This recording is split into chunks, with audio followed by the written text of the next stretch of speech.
ఇంకెన్నాళ్ళు రెంటింట్లో ఉంటాం? సొంత ఇంటి కలను నెరవేర్చుకుందాం. Suman TV biggest property expo October 18th, 19th HSCC Novotel Hyderabad. ఇప్పుడే ఫ్రీ ఎంట్రీ కోసం కాల్ చేయండి.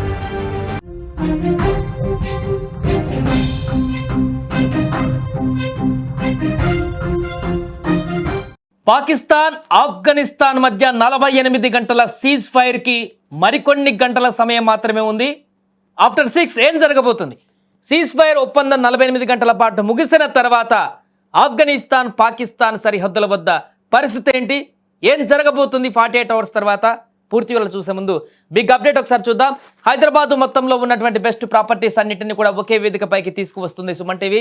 అక్టోబర్ 18, 19వ తేదీన హెచ్ఐసిసి నోవోటెల్లో జరిగేటువంటి సుమన్ టీవీ ప్రాపర్టీ ఎక్స్పోలో best flats, villas, open plots Deepavali offers and డిస్కౌంట్స్తో అందుబాటులో ఉంటాయి. మీరు విజిట్ చేసి ప్రతి గంటకి ఒక గోల్డ్ కాయిన్ గెలుచుకునేటువంటి ఛాన్స్ కూడా ఉంది. ఫ్యామిలీతో రండి, మీ డ్రీమ్ ప్రాపర్టీని సొంతం చేసుకోండి. రైట్, ఇక ఆఫ్ఘనిస్తాన్ పాకిస్తాన్ మధ్య ఏం జరగబోతుంది, ఈరోజు సాయంత్రం ఎలాంటి పరిస్థితులు అక్కడ ఉత్పన్నం కాబోతున్నాయి? ఈ ప్రశ్నకు జవాబు కోసం ఆ రెండు దేశాలు మాత్రమే కాదు, ఇప్పుడు ప్రపంచం కూడా ఎదురు చూస్తుంది. ఎందుకంటే ఆఫ్ఘనిస్తాన్ పాక్ మధ్య కొద్ది రోజులుగా కొనసాగుతున్నటువంటి ఉద్రిక్తత నేపథ్యంలో తాత్కాలికంగా విధించినటువంటి సీజ్ ఫైర్ 48 గంటల సమయం ముగుస్తుంది. మరికొన్ని గంటల్లోనే ఆ సమయం కూడా అయిపోబోతుంది. సాయంత్రం 6 గంటల వరకు మాత్రమే సీజ్ ఫైర్ ఒప్పందం అమల్లో ఉంది. మరి 6 గంటల తర్వాత ఏంటి? కాల్పుల విరమణ అమలులో ఉండనుందా, లేకుంటే ఏం జరగబోతుంది?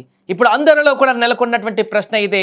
6 గంటల తర్వాత, ఈరోజు సాయంత్రం 6 గంటల తర్వాత ఏం జరగబోతుంది? యుద్ధం కొనసాగుతుందా, లేక కాల్పుల విరమణను మరింతగా పొడిగిస్తారా అనేటువంటి ప్రశ్నలు ఉత్పన్నమవుతున్నాయి. ఇక యుద్ధం కొనసాగుతుందనేటువంటి వాదన కూడా వినిపిస్తుంది.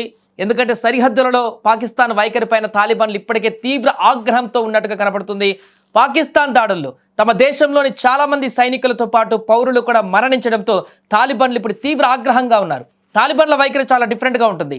మిగతా దేశాల సైన్యంతో పోలిస్తే తాలిబాన్ల యొక్క వైఖరి చాలా భిన్నంగా కనిపిస్తుంది. ఎందుకంటే వారి దగ్గర ఎక్కువ ఆయుధాలు లేకపోయినా, ఎక్కువ సైన్యం లేకపోయినా, ఎక్కువగా ఆయుధ సంపత్తి లేకపోయినా, ఒకటి నచ్చలేదు అంటే మొండిగా వెళ్ళిపోతారు, మొండి ధైర్యంతో దూకుతారు. అంతే, మానవ బాంబులుగా మారిపోయేటువంటి పరిస్థితులు వారి దగ్గర ఉంటాయి. అందుకనే తాలిబాన్లు చాలా డిఫరెంట్. రైట్, ఇక నిజంగా ఇప్పుడు 6 గంటల తర్వాత ఏం జరగబోతుంది అనేటువంటి విషయం పైన స్పష్టత రావాల్సి ఉంది.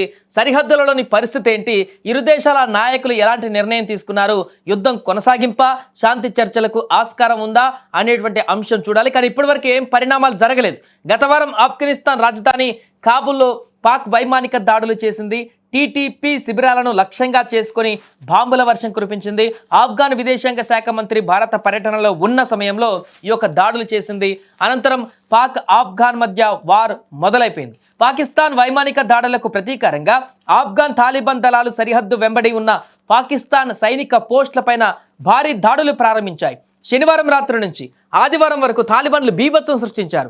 ఆఫ్ఘనిస్తాన్ తమ దాడులలో డజన్ల కొద్దీ పాకిస్తాన్ సైనికులను హతమార్చినట్టుగా మరికొంతమందిని బందీగా పట్టుకున్నటువంటి విజువల్స్ కూడా బయటకు రావడం జరిగింది.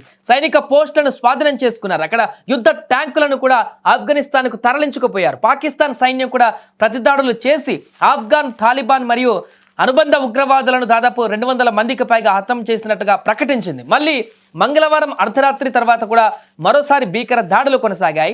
సరిహద్దులోని కుర్రాన్ జిల్లా మరియు చమన్, స్పిన్, భోల్టాక్ క్రాసింగ్ల వద్ద కూడా మళ్ళీ హింస చెలరేగింది. సరిహద్దు పోస్టులపైన ఆఫ్ఘన్ తాలిబాన్ కాల్పులు జరిపిందని కూడా పాకిస్తాన్ సైన్యం ఆరోపించింది. పాకిస్తాన్ దీనికి రివెంజ్గా మోటార్ కాల్పులు, డ్రోన్ దాడులు మరియు వైమానిక దాడులను నిర్వహించింది. ఈ యొక్క ఘర్షణలో ఇరువైపులా కూడా డజన్ల కొద్ది సైనికులు మరియు పౌరులు మరణించారు. సరిహద్దు ప్రాంతాలలోని గ్రామాల నుండి వందలాది కుటుంబాలు సురక్షిత ప్రాంతాలకు పారిపోవలసి వచ్చింది. దీంతో వారందరూ కూడా పునరావాస కేంద్రాలు కానీ ఇతర ప్రాంతాలకు కానీ వెళ్లారు. ఇక యుద్ధం మరింత తీవ్రం కావడంతో సౌదీ అరేబియా, ఖతార్ దేశాలు జోక్యం చేసుకున్నాయి. వారి జోక్యంతోనే ఈ సీజ్ ఫైర్ అనేది 48 గంటల పాటు ఆపవలసిన పరిస్థితి ఏర్పడింది. మరి బుధవారం సాయంత్రం 6 గంటల వరకు మాత్రమే సౌదీ, ఖతార్ జోక్యంతో ఈ మాత్రమైన గ్యాప్ వచ్చింది, 48 గంటలు. ఈరోజు సాయంత్రం 6 గంటల తర్వాత తాలిబాన్లను ఆపేదెవరు, తాలిబాన్లకు అడ్డొచ్చేదెవరు, తాలిబాన్లను పాకిస్తాన్ సైన్యం పైన పూర్తిగా వారు చేసేటువంటి దాడులను ఆపేదెవరు అనేటువంటి చర్చ కొనసాగుతుంది. ఆఫ్ఘనిస్తాన్ కోరిందని పాకిస్తాన్ ప్రకటన చేస్తే ఏది 48 అవర్స్ కాల్పుల విరమణకు సంబంధించి పాకిస్తానే కాళ్ళబేరానికి వచ్చిందని తాలిబాన్లు కూడా ప్రకటించుకున్నారు. ఏదేమైనా కూడా ప్రస్తుతం ఈ రోజు సాయంత్రం 6 గంటల తర్వాత ఏం జరగబోతుంది అనేటువంటి ఒక ప్రశ్న అయితే ఉత్పన్నమవుతుంది. సరిహద్దుల వెంబడైతే శాంతియుత వాతావరణం అయితే కనిపించట్లేదు. రెండు దేశాలకు సంబంధించినటువంటి సైన్యం విపరీతంగా అక్కడ మోహరించింది. ఏ క్షణాన ఎప్పుడు మాకు ఆర్డర్స్ వస్తే యుద్ధంలోకి దిగుదామన్నట్టుగానే ఇటు తాలిబాన్లు, అటు తాలిబాన్ సైన్యం, అటువైపు పాకిస్తాన్ సైన్యం రెండు కూడా మోహరించుకొని ఉంది. 48 అవర్స్ సీజ్ ఫైర్ ఒప్పందం ప్రకారం ప్రస్తుతానికైతే అక్కడ ప్రశాంత వాతావరణం ఉంది. కానీ ఆఫ్టర్ 6 అలా ఏం జరగబోతుంది అనేటువంటిది పెద్ద ప్రశ్న. ఎలాంటి చర్చలు అయితే కొనసాగలేదు ఇటు అధికారుల నుంచి అటు అధికారుల నుంచి ఇప్పటి వరకు. జస్ట్ సీజ్ ఫైర్ మాత్రమే జరిగింది.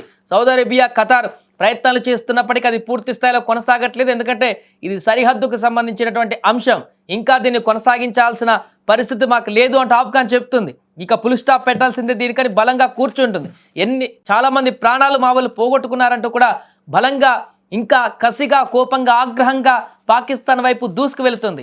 తాలిబాన్ సైన్యాన్ని పూర్తిగా ఎదుర్కొనేటువంటి స్థైర్యం లేక పాకిస్తాన్ సైనికులు కూడా అక్కడ ఆత్మస్థైర్యంలోకి వెళ్ళినటువంటి పరిస్థితి నెలకొంది.